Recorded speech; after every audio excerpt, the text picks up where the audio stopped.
3 out of 5 students swap CSA and TSA formulas in the exam. CSA means curved only. TSA includes the base. One wrong word costs full marks.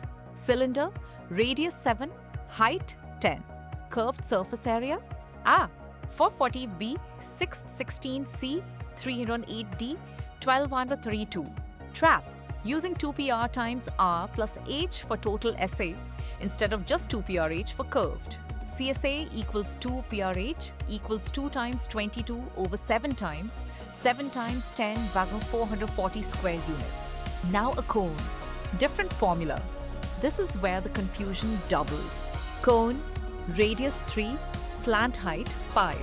Total surface area? 48 feet B, 34P C, 50P D, 9P. TSA of cone.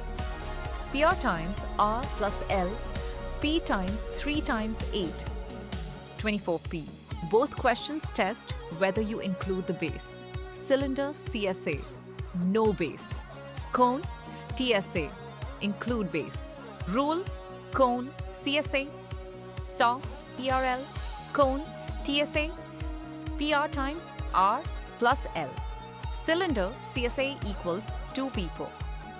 Cylinder TSA equals 2PR times R plus H. Know these four, cold and mensuration 3D becomes a guaranteed mark every paper. 3D mensuration appears in 1 to 2 questions every SSC CGL Tier 1.